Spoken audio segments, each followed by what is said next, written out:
towering giants of concrete and steel. Glimmering blue lakes held behind walls hundreds of feet high.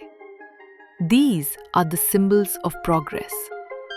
Modern marvels that tame rivers, generate power, irrigate farms, and quench the thirst of entire cities.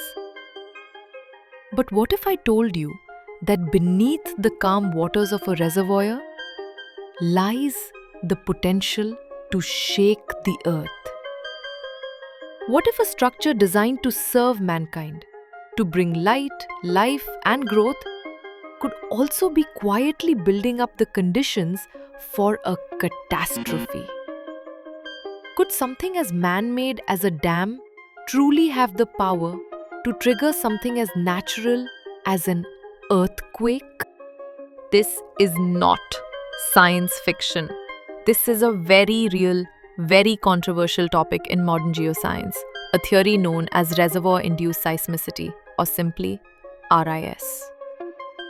At its core, RAIS suggests that the sheer weight of water stored behind large dams, or the water seeping into the ground beneath, might be enough to disturb the delicate stress balance of the Earth's crust and set off an earthquake.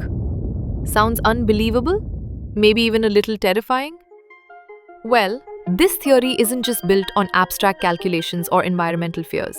It gained serious traction after a dramatic real-world event that shook not only the ground but the scientific community itself.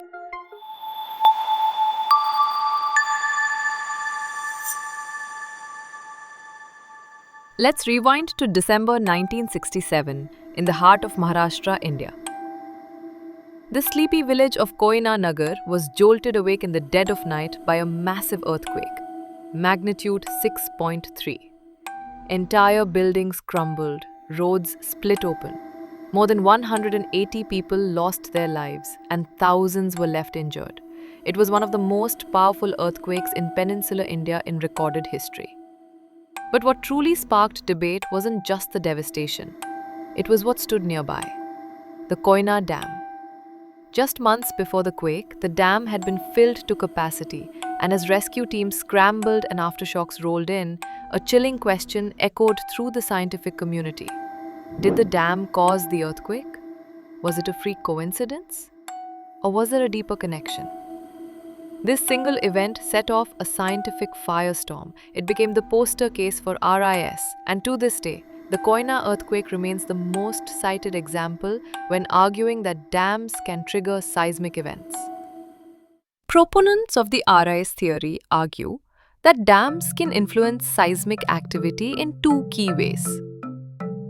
First, by exerting massive pressure on the Earth's crust. Imagine billions of tons of water pressing down on the rocks below.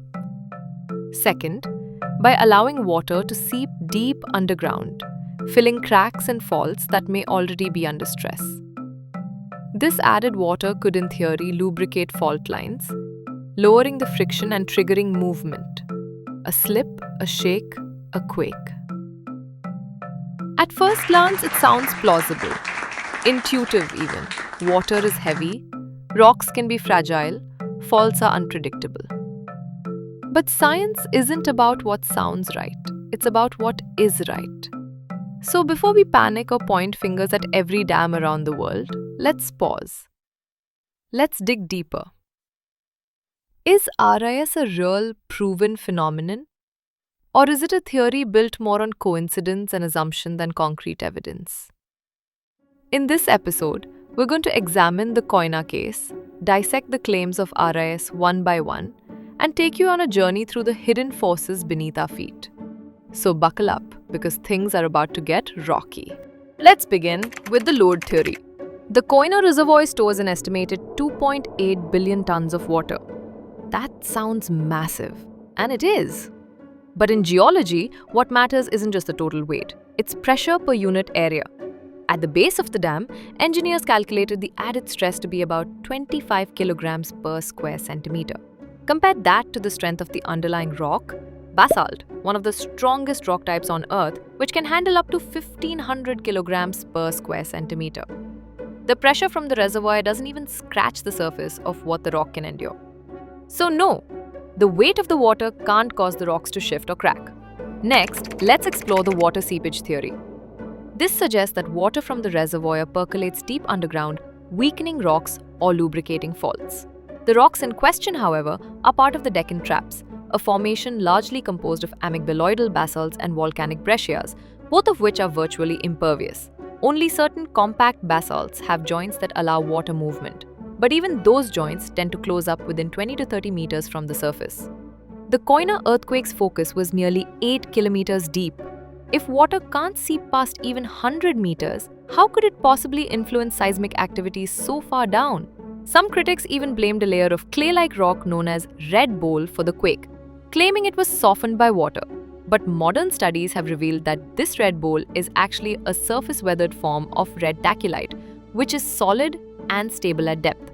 In fact, lab tests showed that red tachylite remains unaffected by water unless it's exposed to the atmosphere, which it isn't at depth. This myth simply doesn't hold up to scrutiny. Then, there's the theory of a Koyna fault, an invisible crack in the earth allegedly running beneath the dam, allowing water to trigger movement. This idea was born from the fact that the Koyna River flows north to south before making a sharp turn east, which some assumed must mean there's a fault line.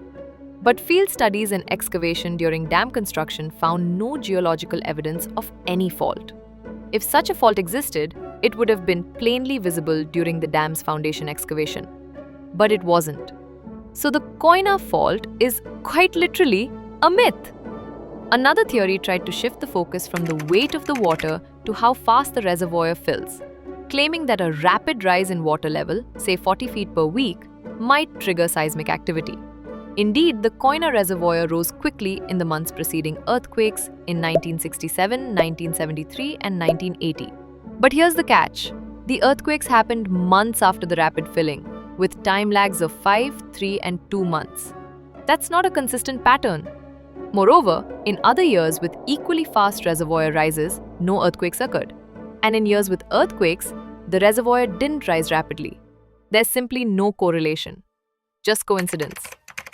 Now comes the trigger theory, which suggests that the reservoir acts like a trigger, a tiny surface change that sets off a massive underground release, like pulling the pin on a grenade. It's dramatic, disapproving, but deeply flawed. The effects of reservoir pressure are confined to about 100 meters below the surface. Earthquakes like the one at Koyna, their focus is at 8,000 meters. There's no geological evidence, no link or mechanism showing how a minor surface load could set off a deep-seated quake. It's all speculation. Zooming out, let's look at the global picture. Out of thousands of dams worldwide, only 5 have been linked to earthquakes of magnitude 5 or higher.